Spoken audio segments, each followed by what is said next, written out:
Mesdames et messieurs, bonsoir. Merci de nous rejoindre en direct de Al24 News pour ce nouveau numéro de l'échiquier international. Tout de suite, nous allons ensemble voir ce qui se passe du côté de la France et surtout du côté de ce Pegasus, ce logiciel d'espionnage. Une fois de plus ou une nouvelle fois, les preuves qui ont été faites démontrent que le Maroc a bel et bien utilisé le logiciel espion Pegasus. Ce n'est pas la première fois.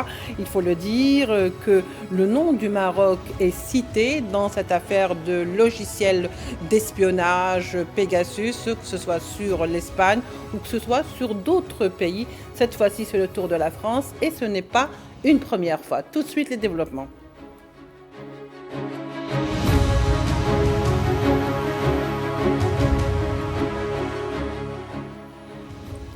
Pour en parler ce soir, nous accueillons avec beaucoup de plaisir Didier Meistou, journaliste, éditorialiste et ancien directeur de Sud Radio. Bonsoir Didier Meistou.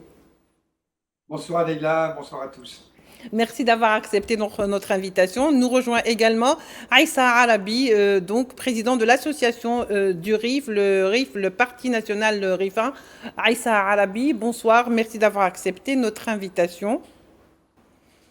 Merci bien pour l'invitation. Premièrement, mes plus sincères condoléances de les proches des victimes. Qu'est-ce qu'il est arrivé à des enfants là en Algérie. Merci beaucoup, Aïssa Arabi. Alors, Didier Meistou, pour commencer, puisque le décor est déjà planté, on sait que ce sont de nouvelles preuves qui sont venues aujourd'hui étayer ce qui était déjà démontré par le passé concernant l'implication directe du Maroc.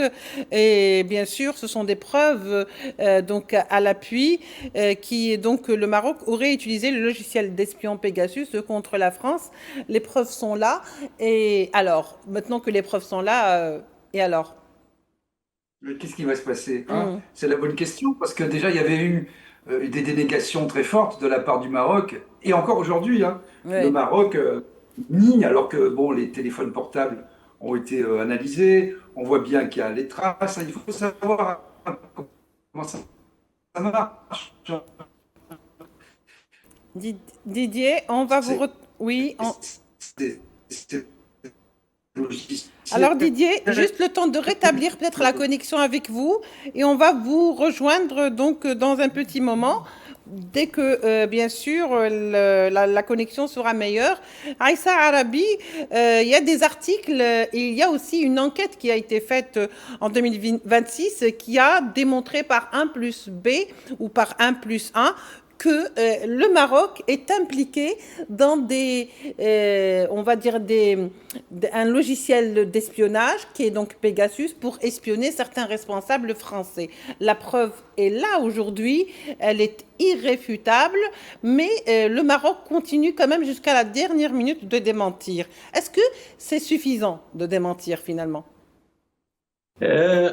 Premièrement, il a déjà déposé une plainte contre l'association Amnesty International, l'État marocain. Il a fait une plainte de l'accusation parce qu'ils ont dit vous n'avez pas de preuves. Et maintenant, il y a des preuves concluantes qu'il ne peut pas dire que ce n'est pas vrai parce qu'il y a des centaines, on ne va pas dire des dizaines parce qu'il y a déjà 7 ministères de la France, le premier ministère d'avant en Espagne. Et maintenant, il ne peut pas dire parce qu'il y a des preuves que tu ne peux pas dire non. Qu'est-ce qu'on va, si on va retourner 5 ans avant, en 2017, quand ont commencé les enquêtes de cette Pegasus-là, de ce programme, il faut savoir aussi bien que 50 téléphones, ça coûte 650 000 € pour faire ces écoutes, pour faire ce programme-là. Ça veut dire que c'est une vraie somme d'argent. À 2017 jusqu'à maintenant, les premières années, ce programme, on sait bien que c'est un programme israélien qui est vendu à l'État du monde entier pour protéger contre le terrorisme, contre la crime, plusieurs choses. Et le Maroc, il l'a utilisé pour écouter, pour espionner des ministères, des journalistes, même des avocats, même des proches des ministères ici européens. Et les sorties, c'est Amnesty international qui a dit ça, qui a fait sur le dossier là. Mais l'État israélien, il y a là-bas une conclusion, elle n'a pas aidé pour faire des recherches, pour aller loin avec ces recherches-là, parce que c'est un programme israélien.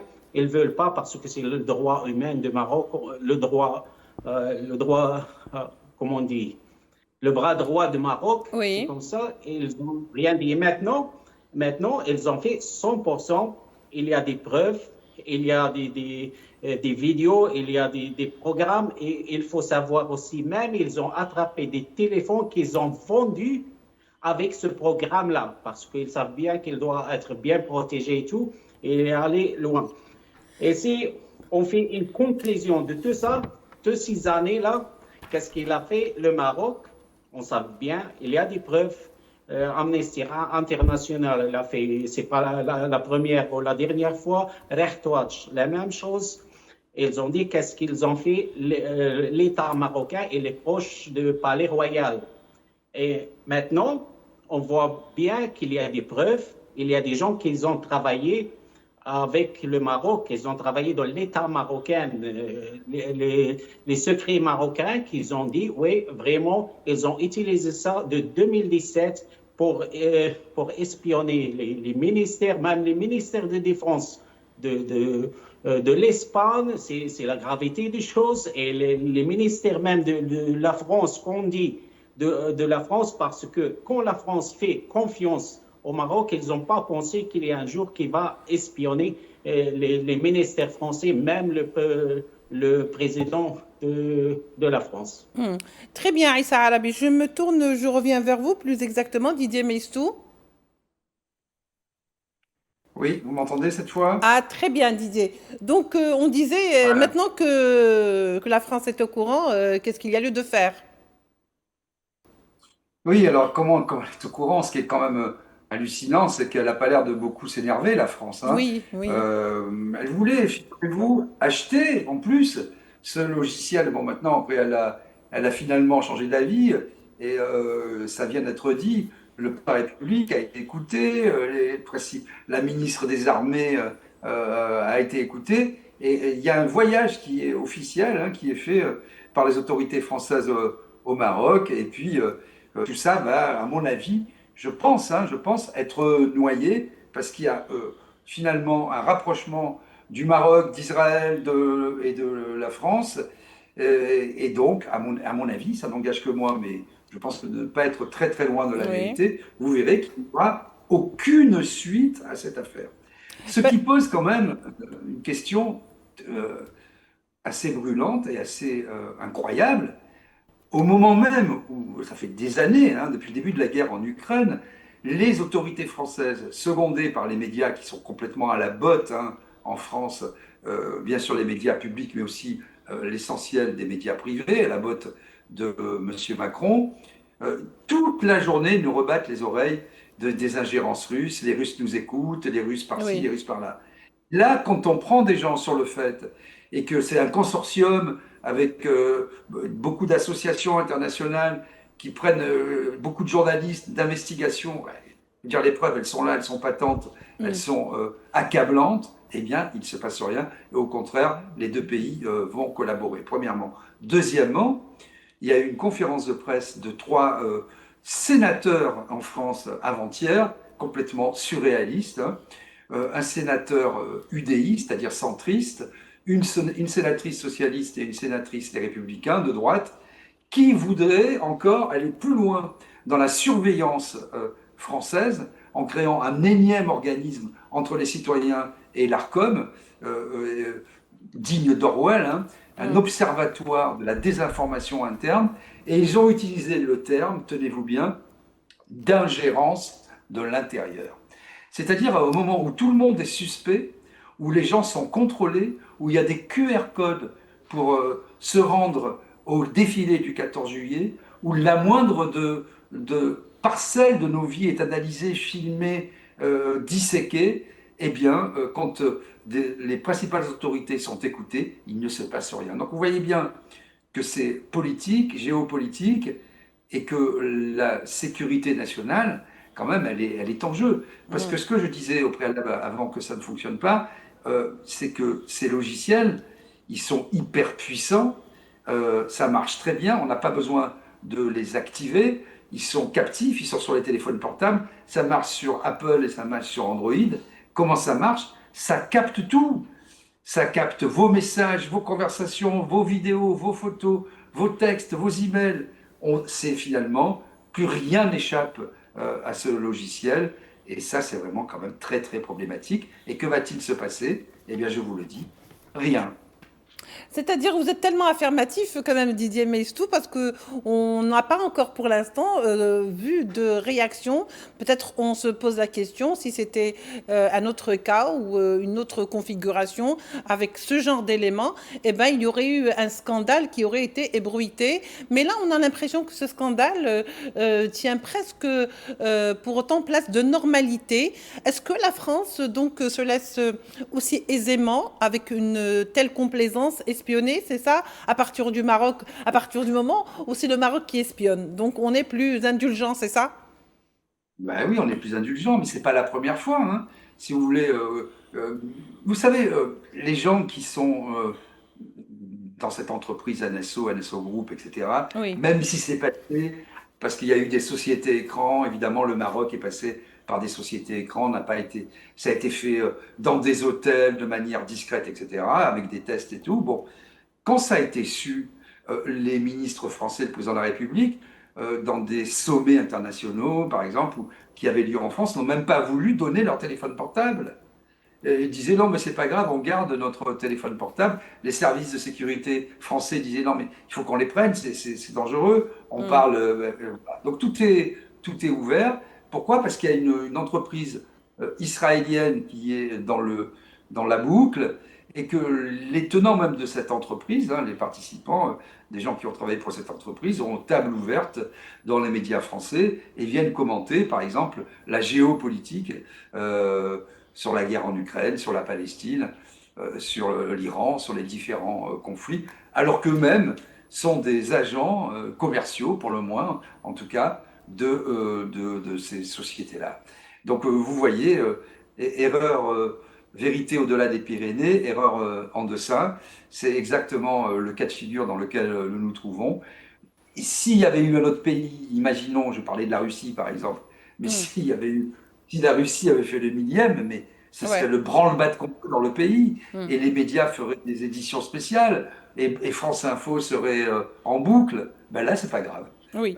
Bon, ben, finalement, c'est le Maroc, ça passe par Israël. C'est la normalité, comme vous dites. Et on laisse faire. Ça pose quand même une question d'indépendance et une question de souveraineté. C'est le moins qu'on puisse dire. Aïssa Arabi, donc ce logiciel Pegasus n'épargne personne. Alors tout le monde y passe, journalistes, écrivains, auteurs, hommes d'affaires, de gouvernement, des membres du gouvernement et même le président lui-même, Emmanuel Macron, a été piégé par ce logiciel. Comment faut-il interpréter les choses aujourd'hui? Pourquoi la France est-elle devenue aussi infiltrable que par ce logiciel dont on sait que le Maroc est derrière ces écoutes et ce renseignement et cet espionnage, bien sûr derrière le Maroc avec l'antitessionniste, puisque l'antitessionniste également utilise ce logiciel, presque même l'a érigé en système dans sa politique. Alors, par quoi, selon vous, expliquer ce silence français? Merci bien pour la question là, mais quand on voit les choses, c'est clair, et on sait bien qu'il y a deux côtés en France. Il y a un côté qui savent la vérité, qui veut avoir la vérité, qui sont avec les droits humains et tout. Il y a un autre côté où il a réussi l'État marocain avec ce Pegasus à cause des proches et tout. Il y a une longue histoire pour parler de ça. Moi, je vois des choses autrement parce que je regarde la côté qu'ils ont parlé. Il y a même des journalistes français qui ont critiqué, qui ont parlé. Ils ont dit maintenant, il y a 12 ministères de la France qui ont descendu au Maroc pour réchauffer les choses et tout, pour regarder ce programme de Pegasus, pourquoi il a menti le Maroc. Il y a un autre côté qui dit autrement, mais sans preuve. Mais on voit qu'après Pegasus, c'est hier, que les 12 ministères avec le Premier ministre français, ils ont descendu au Maroc, ils ont maintenant au Maroc et entre résumé, on peut voir les choses. C'est pas une visite qui a été privée avant. C'est tout à coup, après ce programme de Pegasus, l'explosion, il a fait la une de la France en Europe ici, ils ont sorti. Mais ce que je trouve, moi, bizarre, l'État marocain et les journaux marocains, les télévisions marocaines, ils ont dit il y a des affaires à faire, les ministres de la France sont venus tout à coup ici, mais tout le monde voit que ça, c'est bizarre. Mais il faut, maintenant, les choses sont sorties, on parle de ça, on regarde. Moi, même nous, on est ici des activistes, on regarde ce qu'il a fait le Maroc, l'espionnage de Pegasus ne s'arrête pas. Les journalistes parlent jour et nuit. Même si un ministère ou deux, trois, ils ont été déjà évacués par ce Pegasus. Vous savez bien comment utiliser le Maroc, ce Pegasus-là. Il achète des maisons à Marrakech, il donne des villas. Il y a plusieurs choses à dire. De corruption. Si on parle...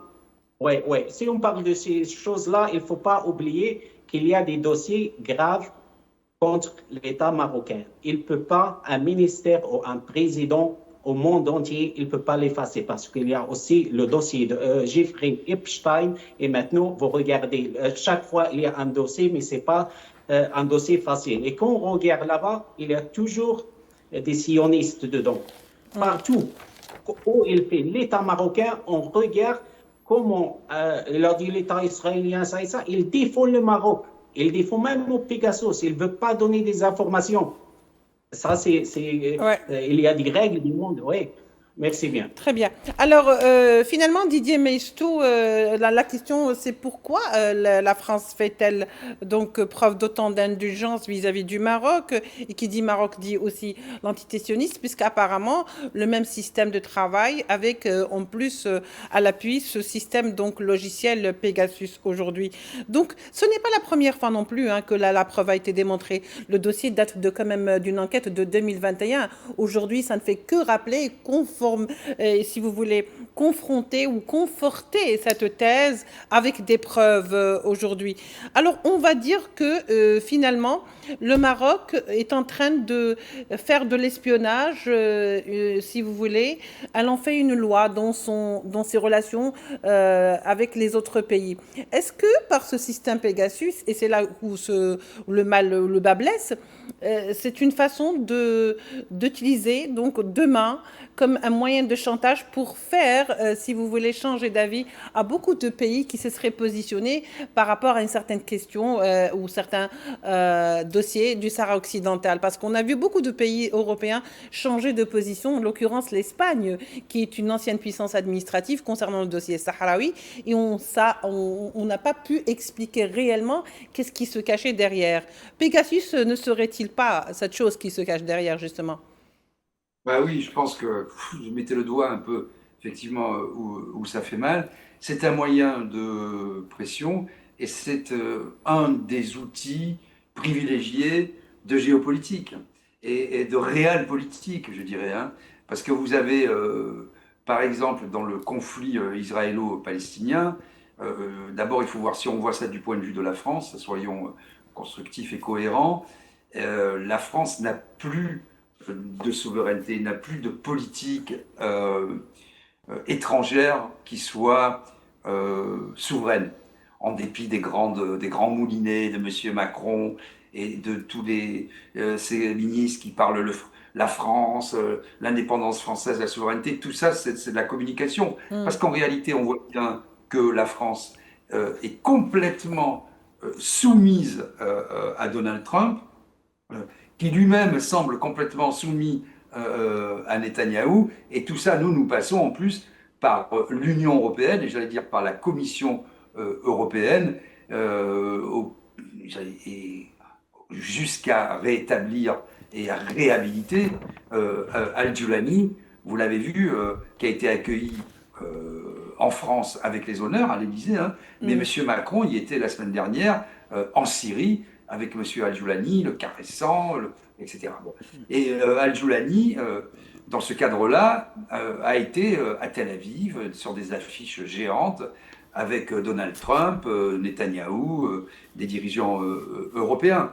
Donc vous voyez, ce Pegasus, c'est un élément effectivement de troc un petit peu, hein.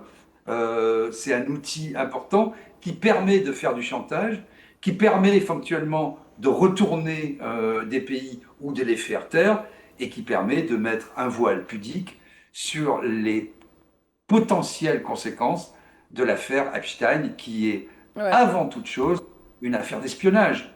Bien sûr, il y a de la prostitution, des viols, de la pédocriminalité, tout ça, mais ça, ce sont des modus operandi, des manières de faire.